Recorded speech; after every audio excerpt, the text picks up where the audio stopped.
Year 72,000-mile limited warranty. Right now, you can lease a value-packed 2019 Tiguan S for just $199 a month or get a $1,000 bonus. Tonight, the bombshell development. The president's longtime fixer and personal attorney surrounded by cameras today after pleading guilty to lying to Congress and revealing he has now entered a plea deal with special counsel Robert Mueller. What Michael Cohen has already told Mueller. The president furious, calling him weak today, and why the president has now abruptly canceled his weekend meeting with Vladimir Putin. Also breaking tonight, scenes of chaos on American highways, big rigs and cars crashing.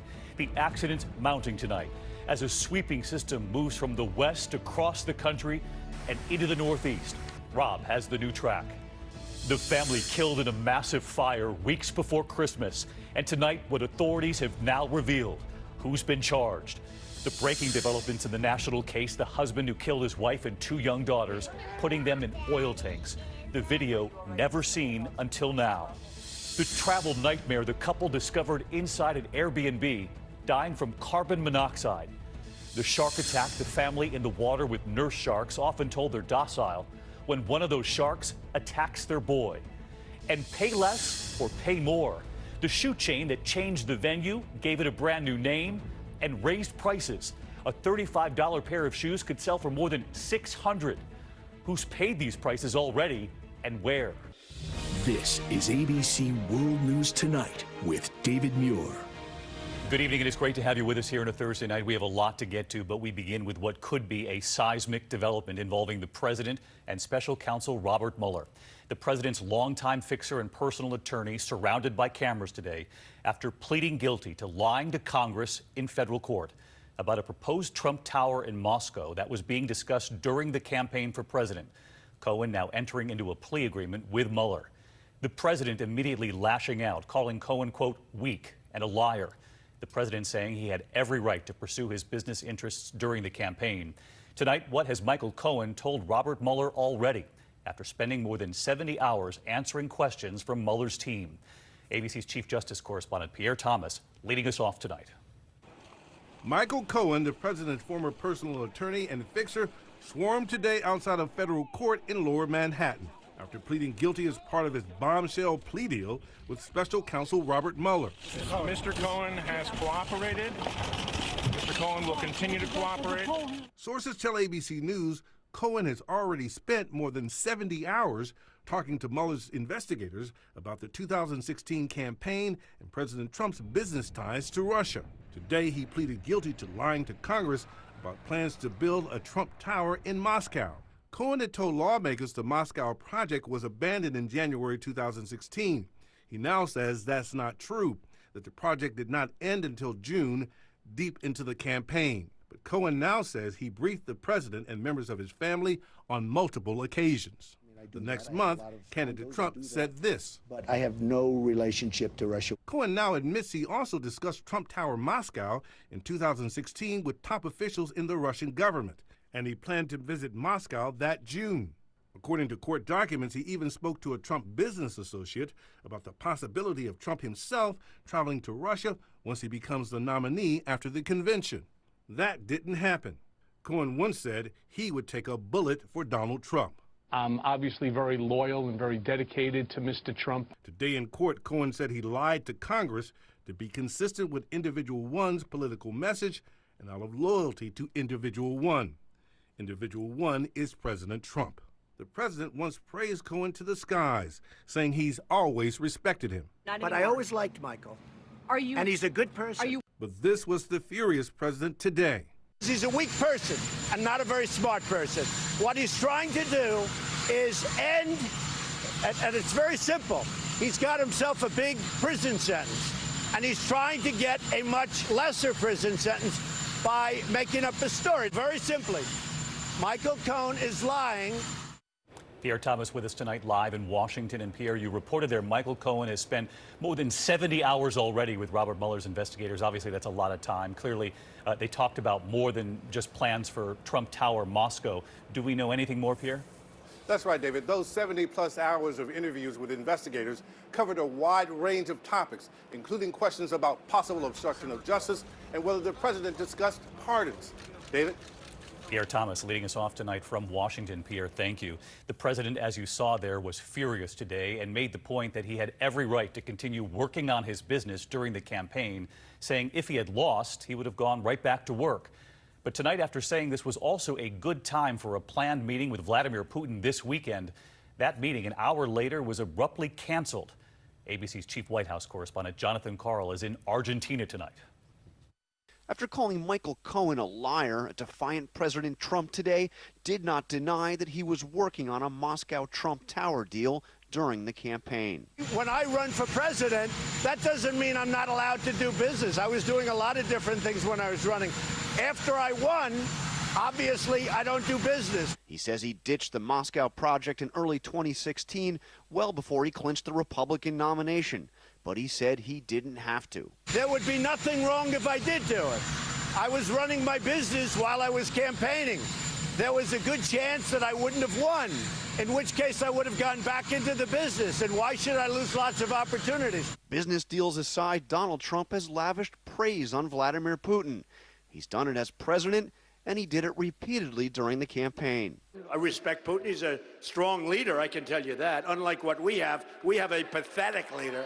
And today, just minutes before departing for Argentina for a big summit with the leaders of the world's top 20 economies, he confirmed plans to have a one-on-one meeting with Putin, who is also attending the summit. I think it's a very good time to have the meeting. But less than an hour later, President Trump canceled his Putin meeting with a tweet while he was aboard Air Force One, citing Russia's seizure of 3 Ukrainian ships earlier this week.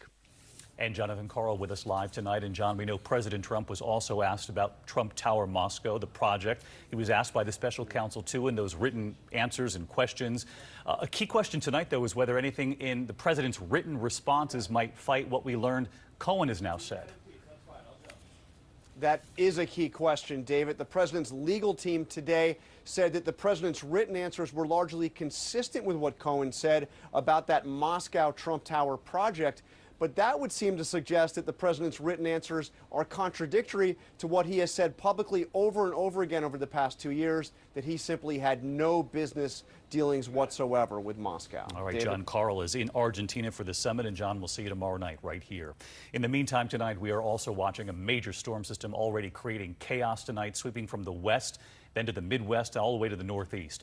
Dangerous driving and accidents across Southern California already. Semi-trucks jackknifing and sliding off the highways, a chaotic scene. Traffic at a standstill in the rain. As I mentioned, that severe weather headed all the way to the Northeast eventually, and we have the new track tonight. ABC's Will Carr in California.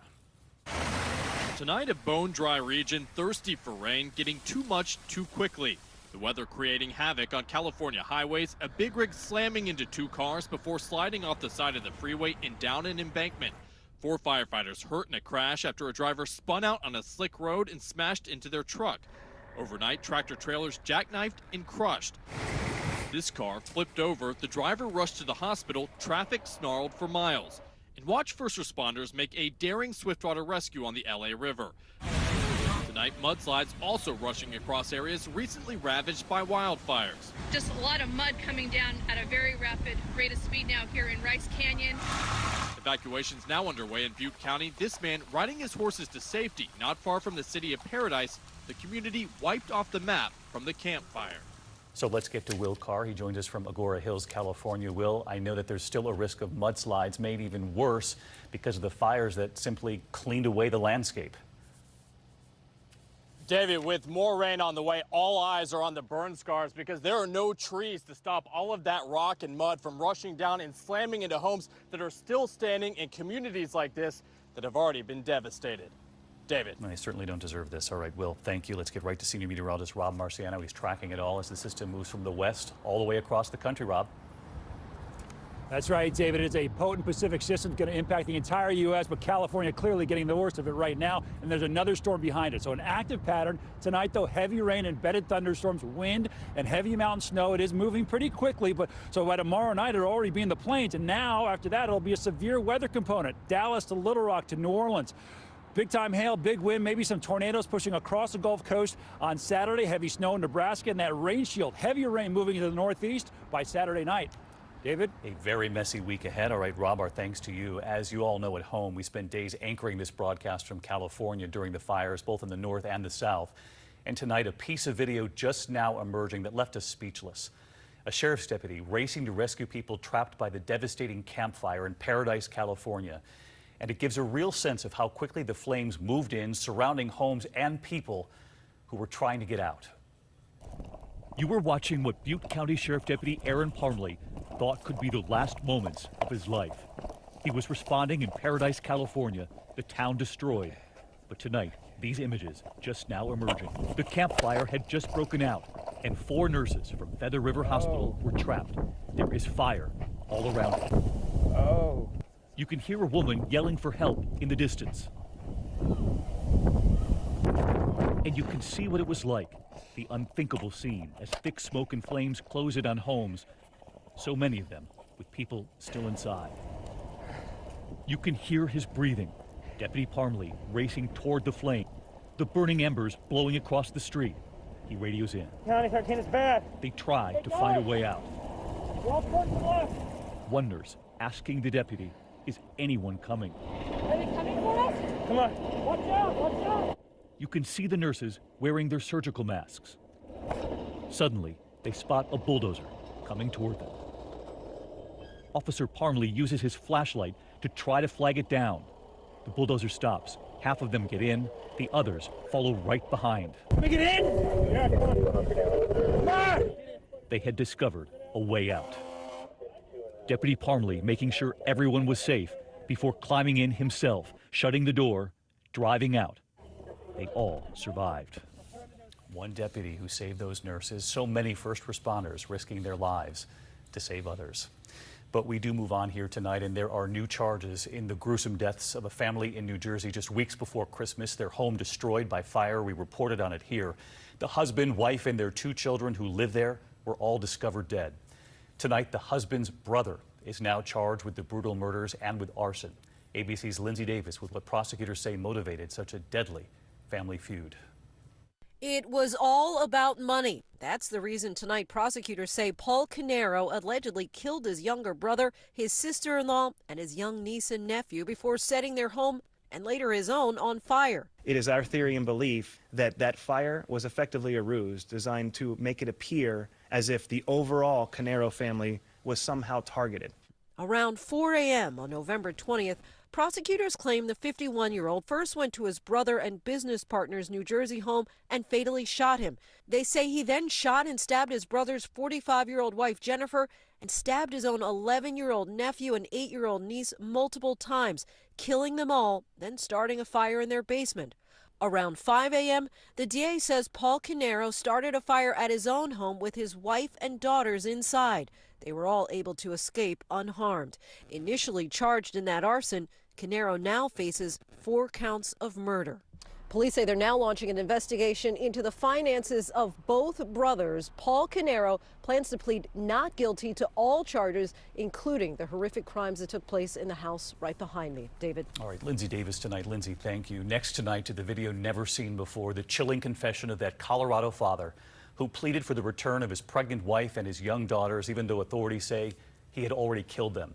Chris Watts is heard at first telling investigators that it was his wife who killed their daughters. Investigators say lying, as he said he killed her then out of rage. ABC's Clayton Sandell tonight with the video. This is the moment Chris Watts finally admits to murder. I just felt such anger that nothing, I didn't feel anything. Okay. All right. Like if she did, nothing's on me. Telling his dad in August he strangled his wife Shanann in a rage because he claims she murdered their 2 young daughters as their marriage was imploding. I can see like she's not out. I'm choking like a girl. Did she kill him? They're blue. Both of them. Yeah. She took both of them to death. I forgot to Shanann. But investigators say that claim was a lie, that he killed Shanann and his daughters, Celeste, 3, and Bella, 4. Hi, are you Chris? Chris, yes. Video and audio evidence released today shows Watts letting police into their Frederick, Colorado home when his family was first reported missing.